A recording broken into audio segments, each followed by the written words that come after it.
As dermatologist हम अपने तजर्बे में अक्सर देखते हैं कि कुछ पेशेंट्स को स्किन डिजीज़ बाकी लोगों की निस्बत बहुत ज़्यादा हो जाती हैं। वो बार बार डॉक्टर्स के पास अपनी कंप्लेंट्स के साथ आते हैं। कभी ख़ारिश का मसला शुरू हो जाता है, कभी फंगस हो जाती है, कभी कोई मुतद्दी ख़ारिश हो जाती है, फिंसियाँ फोड़े निकलने लगते हैं और इससे रिलेटेड और बहुत सारी जल्द की बीमारियाँ जो उन्हें बार बार अफेक्ट करती हैं। तो ऐसा क्यों होता है? आज की वीडियो में ये हम सारा जानने की कोशिश करेंगे कि आखिर कुछ लोगों को जल्दी बीमारियां दूसरों की निस्बत ज़्यादा क्यों होती हैं और वो क्या हो सकती हैं और उनका हमारी हाइजीन या सफाई के साथ क्या ताल्लुक है। अस्सलाम वालेकुम viewers, skin care by doctor Ayesha Geass में हम भरपूर मेहनत से आपके पास लेकर आते हैं बिल्कुल जेन्युइन और अच्छा कंटेंट। आप सबके ताउन से हमारा ये चैनल बहुत अच्छा चल रहा है और हम चाहते हैं कि अगर आपने अभी तक इसे सब्सक्राइब नहीं किया तो प्लीज़ इसे सब्सक्राइब कर लीजिए। और इसमें जो भी आप कंटेंट देखते हैं, आपको वीडियोस पसंद आती हैं, आप चाहते हैं अपने फैमिली फ्रेंड्स के साथ शेयर करें या उनको अगर फ़ायदा हो सकता है तो आप इन वीडियोस को शेयर भी कर सकते हैं।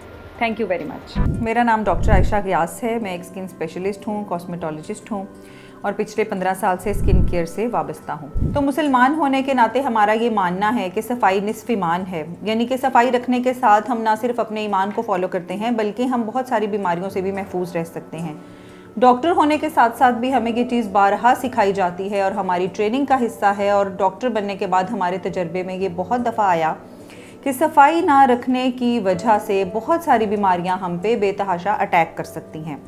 यानी सफाई वो बेसिक रूल है, हाइजीन वो बेसिक स्टेप है जिसको लेने से बहुत सारी बीमारियां ऑटोमेटिकली हमसे दूर रहेंगी। सफाई के सिलसिले में मैं यहाँ पे इस चीज़ पे लाजमी ज़ोर दूंगी कि हमारे इंटीमेट पार्ट्स यानी प्राइवेट पार्ट्स, जिस्म के वो अज़ाद जो कपड़ों में छुपे रहते हैं या स्किन के वो हिस्से जो आपस में एक दूसरे के साथ रगड़ खाते हैं, उन जगहों की सफाई बहुत ज़्यादा इंपॉर्टेंट है एज़ कम्पेयर टू आपके हाथ पाँव या चेहरे की सफाई। चूँकि हाथ पाँव या चेहरा कपड़ों से बाहर होते हैं, आम तौर पर हम इन्हें डेली बेसिस पे वॉश भी कर लेते हैं, लेकिन जिस्म के वो हिस्से जो कपड़ों से ढके हुए होते हैं या बॉडी फोल्ड्स होते हैं या प्राइवेट पार्ट्स होते हैं, वो डेली बेसिस पे अच्छे तरीके से वॉश नहीं होते। तो इस वीडियो के तवस्सुत से हम आप तक यही पैगाम पहुंचाएंगे कि सफाई का ख़ास ख्याल जिस्म पे रखना बहुत ज़रूरी है, स्पेशली इंटीमेट्स पार्ट्स या प्राइवेट पार्ट्स के ऊपर। अगर आप सफाई का ख्याल नहीं रखते हैं तो क्या हो जाता है? बेसिकली सफाई का ख्याल ना रखने से आप इनकरेज कर रहे हैं इन जगहों के ऊपर बैक्टीरिया की पॉपुलेशन को बढ़ने से, यानी जर्म्स बहुत ज़्यादा बढ़ने लगते हैं। इन जर्म्स में बैक्टीरिया और फंगस और वायरस तीनों किस्म के जरासीम शामिल हैं। होता ये है कि स्किन के वो अज़ाद जो जब स्किन आपस में रगड़ खाती है वहाँ पे पसीना ज़्यादा आता है, नमी ज़्यादा रहती है। तो नमी ज़्यादा रहने की वजह से और खुश्क जिल्द ना होने की वजह से जरासीम के लिए ये मौजू एनवायरनमेंट बन जाता है और वो बहुत ज़्यादा मिकदार में ग्रो करना शुरू कर देते हैं। जब वो एक ख़ास तनासब से उनकी ग्रोथ बढ़ जाती है तो वो जिल्द को तोड़कर उसके नीचे चले जाते हैं और स्किन के नीचे शामिल होने की वजह से जल्दी बीमारियों का बायस बनते हैं। इन जल्दी बीमारियों में बैक्टीरियल इन्फेक्शंस भी हैं, जिसमें फॉलिकुलाइटिस, फुरंकुलोसिस यानी जिस्म के ऊपर मुख्तलिफ किस्म के दाने, रेशे वाले, पीप वाले और गिल्टियों का बनना। इसके अलावा इसमें शामिल हैं फंगल डिजीज़। फंगल डिजीज़ में आम तौर पर लेमन लैंग्वेज में धद्री की जो बीमारी है वो बहुत कॉमनली देखने में आई है और उसका डायरेक्ट ताल्लुक़ आपकी हाइजीन के साथ होता है।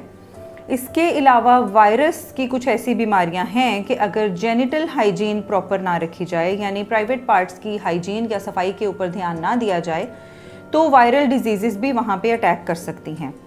इसके अलावा एक जल्दी बीमारी जिसको हम मुतद्दी ख़ारिश बोलते हैं, यानी स्केबीज़ का मसला, वो पूरी की पूरी फैमिलीज़ को अफेक्ट करता है। जहाँ पे हाइजीन के ऊपर ज़्यादा ज़ोर नहीं दिया जाता, उन फैमिलीज़ में एक इंसान को ख़ारिश लगने के बाद आहिस्ता आहिस्ता वो पूरे ख़ानदान को मुतासिर कर लेती है और इस तरह ख़ारिश मुतद्दी हो जाती है और पूरी की पूरी फैमिलीज़ बार बार डॉक्टर के पास प्रेजेंट करती हैं। अक्सर औक़ात ये भी देखने में आया कि अगर प्रॉपर तरीके से सफाई का ख्याल ना रखें, मेडिकेशंस ना लें, तो फिर ये ख़ारिश 6 महीने या साल तक भी किसी घर में रह सकती है। यानी सफाई का ख्याल रखना कदरे ज़रूरी है। अब इस ज़िम्न में हम आपको ये भी क्लियर कर दें कि सफाई रखने के लिए कोई ख़ास मेहनत नहीं करनी पड़ेगी, ख़ास एहतमाम नहीं करना पड़ेगा। किसी भी किस्म के जो साबुन या आपको बार्स या बॉडी वॉशेस अवेलेबल हैं, आप उनको इस्तेमाल कर सकते हैं।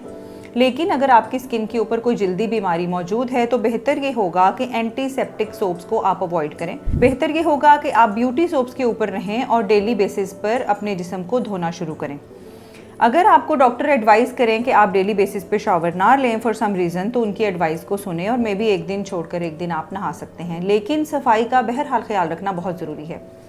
इस ज़िम्न में ये भी क्लियर करते चलें कि वॉशरूम्स में जब हम फारिग होते हैं तो वॉशरूम में आपके टिश्यू पेपर्स का रोल बहुत इम्पॉर्टेंट है। जिस्म के इंटीमेट पार्ट्स या आपके जो प्राइवेट पार्ट्स हैं, अज़ा हैं, उनका खुश्क रहना बहुत ज़रूरी है। सो शावर लेने के बाद या नहाने के बाद या धोने के बाद टिश्यू पेपर से ड्राई करना अपने अज़ा को बहुत हद तक ज़रूरी है। सो आज की वीडियो में हमने ये जानने की कोशिश की कि सफाई का क्या रोल है हमारी जल्दी बीमारियों को होने से बचाने के लिए और उनके ट्रीटमेंट के हवाले से।